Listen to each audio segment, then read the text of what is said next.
வணக்கம் வாங்க இன்றைக்கி என்ன சமையல் பார்க்கலாம். இன்றைக்கி ப்ரான் பிரியாணி எப்படி செய்யறதா பார்க்க போகிறோம். இந்த ப்ரான் பிரியாணி வந்து இந்த டேஸ்ட்டில் செஞ்சு பாருங்கள், அருமையாக இருக்கும். முதல் ப்ரானை அது உள்ளே இருக்க நரம்பை முன்னாடி பின்னாடி எல்லாம் ஃபுல்லாக க்ளீன் பண்ணிட்டு மஞ்சள் தண்ணி உப்பு போட்டு நல்லா க்ளீன் பண்ணி வச்சுக்கோங்க. அப்போ தான் ஏன்னா ஸ்மெல் வராமல் ரொம்ப நல்லா அருமையாக இருக்கும். அதுக்கப்புறம் பார்த்திங்கன்னா முதல்ல இதுக்கு ஒரு காஞ்ச மிளகா, முந்திரி, தேங்காய் இதெல்லாம் வந்து நம்ம கொஞ்சம் ஊற வச்சுப்போம். தண்ணியில் போட்டு ஒரு 1 hour ஊற வச்சிக்கினா நம்ம அரைக்கிறதுக்கு ஈஸியாக இருக்கும். அதுக்கப்புறம் பார்த்திங்கன்னா இதை நம்ம மிக்சியில் போட்டு அரைச்சி வச்சுக்கலாம்.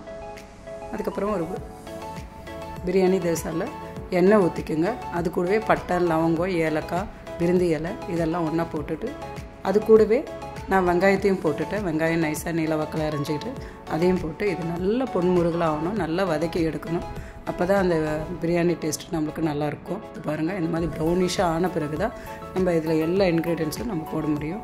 ஃபஸ்ட்டு பச்சை மிளகா அது கூடவே போட்டுக்கலாம், கொத்தமல்லியும் புதினாவும் போட்டுக்கலாம். அதையும் கொஞ்சம் நல்லா வதக்கிட்டு அதுக்கப்புறம் மிளகாத்தூள், நான் இன்றைக்கி காஷ்மீரி சில்லி தான் போட்டிருக்கேன். உங்களுக்கு வேணால் கொஞ்சம் காரம் வேணும்னா நீங்கள் ரெட் சில்லி கூட யூஸ் பண்ணிக்கலாம்.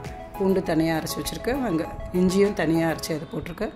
அதுக்கப்புறம் நம்ம இதுக்குன்னு தனியாக அரைச்ச காஞ்ச மிளகா, முந்திரி, தேங்காய் போட்டு அரைச்சி விழுதியும் போட்டு நல்லா வதக்கணும், பச்சை வாசனை போகிற அளவுக்கு. அதெல்லாம் வதக்க தான் நம்மளுக்கு அந்த டேஸ்ட் வரும் நல்லா. இது நல்லா வதக்கின பிறகு தான் நம்ம தக்காளியை அதில் போட போகிறோம். பாருங்கள், இப்போ தான் தக்காளி போட்டிருக்கோம். தக்காளி அது கூட தயிர் இதையும் போட்டு நல்லா வதக்கி விட்டுடலாம். இதில் கொஞ்சம் தண்ணி விடும், அது கூட எண்ணெயும் பிரிஞ்சு வரும். உப்பும் போட்டுட்டு அப்போ தான் இந்த பக்குவம் நல்லாயிருக்கும். பாருங்கள், எண்ணெய் நல்லா பிரிஞ்சு வந்துருச்சு. இப்போ இது நல்லா வதக்கி விட்டுட்டோம். இதுக்கப்புறம் நம்ம இதில் இறாவை போட போகிறோம். இன்னும் ரொம்ப அதுக்கு முன்னாடியே போட்டோம்னா அது ஒரு மாதிரி ரப்பர் மாதிரி ஆகிடும். இந்த பக்குவத்தில் போட்டிங்கன்னா நல்லாயிருக்கும். இது கொஞ்சம் வதக்கினா போதும். அது கூடவே கொஞ்சம் கொத்தமல்லியும் போடுங்க, புதினா இருந்துச்சு அதையும் போட்டுட்டு அப்போ தான் அந்த வாசனை இன்னும் நல்லாயிருக்கும். எலுமிச்சைப்பழம் பிழிஞ்சிருங்க. அதுக்கப்புறம் நெய்யும் ஊற்றிட்டு கலரி விட்டுருங்க நல்லா. நான் வந்து 1க்கு 1.25 தண்ணி தான் விட்டுறேன். சீரக சம்பா ரைஸ் தான் யூஸ் பண்ணுறேன். இதை நல்லா மூடி வச்சுருங்க. நல்லா கொதித்த பிறகு அரிசியை போட்டுடலாம்.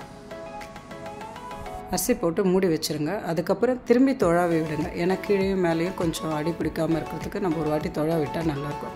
அதுக்கப்புறம் நான் கல் வச்சுட்டு கீழே தவா வச்சு நான் தம் போட்டுட்டேன். பாருங்கள், சூப்பராக பலன்னு எறா பிரியாணி ரெடி ஆகிடுச்சு. இதுக்கு தேவையான பொருள்லாம் நான் டிஸ்கிரிப்ஷன் பாக்ஸில் கொடுத்துருக்கேன், பார்த்துக்கோங்க. இறக்கும் போது கொத்தமல்லி போட்டு இறக்குங்க. பிரியாணி மட்டும் இருந்தால் போதுமா, கொஞ்சம் முட்டையும் அவிச்சு வைத்தா தான் நல்லாயிருக்கும். மறுபடியும் அடுத்த வீடியோவில் அடுத்த ரெசிபியோடு பார்க்கலாம்.